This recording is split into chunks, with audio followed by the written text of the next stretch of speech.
There are a lot of trends happening right now that are troubling.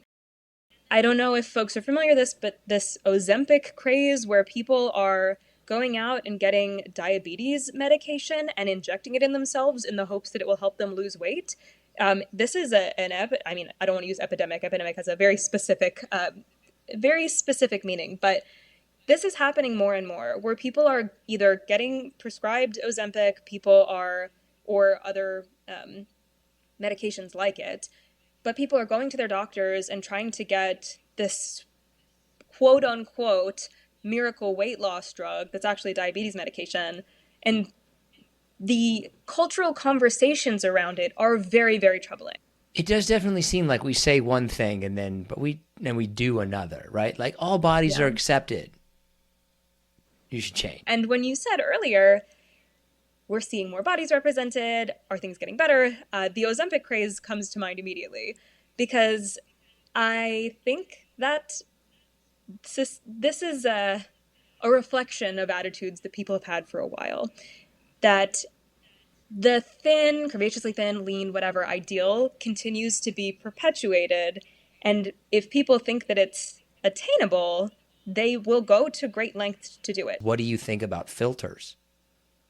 I think that I'm not a big supporter of the filters, truthfully. I know nothing about this, but I've seen some of the most recent TikTok filters, and I immediately thought, oh, that's a bad idea for all of us.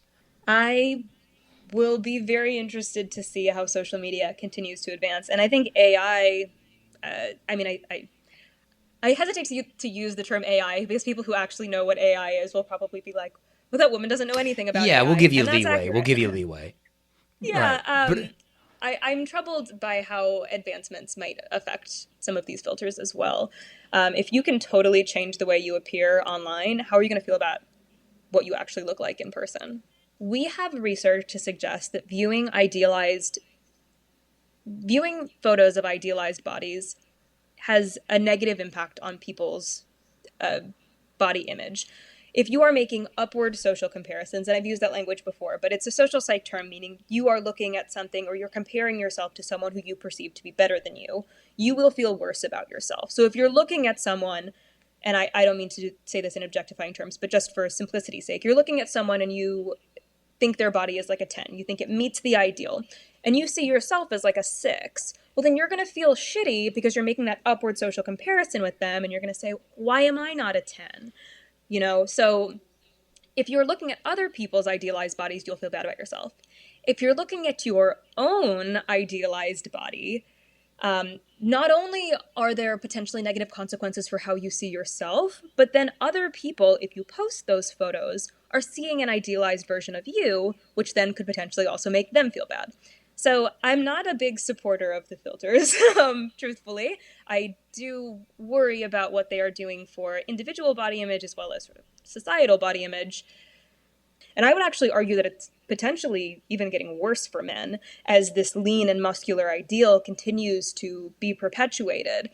And I would, I'm particularly sensitive to men's struggles. I direct an eating disorder prevention program for men. And